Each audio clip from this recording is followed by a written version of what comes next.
প্রিয় দর্শক, আমি আপনাদেরকে স্বাগত জানাচ্ছি বারান আহমেদ কাউসার। আমি এখন রয়েছি জাতীয় প্রেস ক্লাবের সামনে। এখানে আপনারা দেখতে পাচ্ছেন যে আন্দোলনরত রয়েছে, অর্থাৎ যারা তথ্য আপা রয়েছেন এখানে তারা আন্দোলন করছেন 25 দিন পর্যন্ত। তবে উপদেষ্টা পরিষদ থেকে তাদেরকে এখনো কোনো আশ্বাস দেওয়া হয়নি। তথ্য আপা বলতে তথ্য যোগাযোগ প্রযুক্তির মাধ্যমে নারী ক্ষমতায়ন যেই প্রকল্পটি রয়েছে সেটি মূলত এখানে তারা সেটি রাজস্ব খাতে অন্তর্ভুক্ত করে নতুন পদ সৃষ্টি করার জন্য যে দাবি করে আসছেন। তবে উপদেষ্টা পরিষদ থেকে একটি মন্তব্য করা হয়েছে যে তাদের যে আন্দোলন বা দাবি সেটি মূলত সরকার পক্ষকে ব্ল্যাকমেল করা হচ্ছে।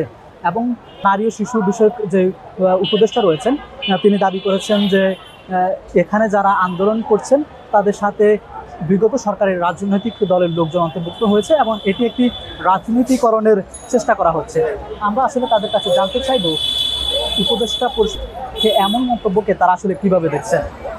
আপনাদের এই আন্দোলনটা হচ্ছে তবে সরস্বতী থেকে বলা হয়েছে যে এই আন্দোলনের মাধ্যমে অর্থাৎ আপনাদের যে চাওয়া সেটার মাধ্যমে আপনারা তাদেরকে এই বিষয়ে আমার আসলে এই কথাটার আমি তীব্র নিন্দা জ্ঞাপন করছি শুরুতেই, কারণ তিনি নিজেও একজন নারী। তিনি বলেছে যে একটা ছোট্ট দুধের শিশু সেটিকে দেখে উনি বলেছেন যে এই ছোটো ছোটো বাচ্চাগুলোকে আমরা হচ্ছে ইউজ করছি আমাদের সিম্প্যাথি অর্জনের জন্য, এগুলো দিয়ে আমরা সরকারকে ব্ল্যাকমেইল করছি। আমার প্রশ্ন হচ্ছে যে যেই শিশুটি এখনও মায়ের দুধ খায় সেই শিশুটিকে সেই মা যদি তার প্রয়োজনের তাগিদে আন্দোলনে আসে সেই বাচ্চাটিকে সে কোথায় রেখে আসবে? সে নিশ্চয়ই তার সঙ্গে রাখবে। তো এইটা আসলে বলার কোনো সুযোগ নেই যে আমরা এখানে আমরা যদি কোনো ন্যায্য দাবি কি আমরা বলতে পারবো না? আমরা কি এখানে আমাদের অধিকারের কথা বলতে পারবো না? আমরা অধিকারের কথা বলতে গেলে আমরা কেন ব্ল্যাকমেলার হবো? আমরা ব্ল্যাকমেল বলতে আপনি কি বুঝেন? ব্ল্যাকমেল বলতে আমরা বুঝি কোনো কিছু থেকে ভয় দেখানো, কারোর কোনো গোপন জিনিস দিয়ে তাকে হচ্ছে ভয় দেখানো যে বললে আমি বলে দিব, এই টাইপের কিছু। আমরা তো এখানে কোনো গোপন বা কোনো ধরনের কোনো অনৈতিক কোনো কিছু না, এখানে নীতি এবং নৈতিকতা। আমরা আমাদের দাবি নিয়ে এখানে বসে আছি, আমাদের নৈতিক দাবি নিয়ে এখানে বসে আছি। এখানে ব্ল্যাকমেলের কোনো সুযোগ নেই। কথাটি বলে উনি, আমার মনে হয় এটি খুবই একটি ভুল শব্দ উনি বলেছেন। বলতে চাই আমাদের এই দেশটা স্বাধীন একটা দেশ। যখন রাজনৈতিক ব্যক্তিদের বর্গদের কথা বলতে গেলে যে এখানে যত রকম আলো হয় তারা কিন্তু তাদের নিজেদের স্বার্থেই আসেন। সেটাতে মানে মানুষের দুঃখ দুর্দশা দেখার দায়িত্ব কিন্তু সবারই। আমাদের সুনাগরিক যারা আছে, নাগরিকের বিভিন্ন দল মত নির্বিশেষে তারা দেখে। তো তারা স্বেচ্ছায় এসে আমাদেরকে পাশে এসেছেন এবং সংহতি প্রকাশ করেছেন। তারাও সমাজের কিন্তু জ্ঞানীগুণী ব্যক্তিবর্গ। তো তাদের কথা যদি তারা আমাদের ডকুমেন্টসগুলো দেখে বিচার বিশ্লেষণ করে তারা আমাদের সাথে কিন্তু সংহতি প্রকাশ করেছেন। আমরা আরও কঠোর কর্মসূচিতে যাব। আমরা মোটেই আমরা ভয়ে পিছুপা হব না।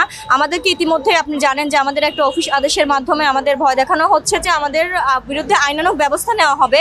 আমি এইটার প্রেক্ষিতে বলতে চাই উপদেষ্টা মহোদয়, আমাদেরকে ভয় দেখিয়ে আর লাভ নেই। আমাদের চাকরি আছে মাত্র আর কয়দিন। আর তারপরে আপনি নিজে মুখেই বলেছেন যে আমাদের যে পরবর্তী পর্যায়ে তিনি আসছেন তিনি আউটসোর্সিংয়ে আসছেন। এতগুলো মেয়ে আমরা চাকরি করব কোম্পানির আন্ডারে আউটসোর্সিংয়ের মাধ্যমে? এটা তো কখনোই হতে পারে না। আমাদের মেধার ভিত্তিতে আমরা 3 ধাপে পরীক্ষা দিয়ে চাকরি দিতে এসেছি।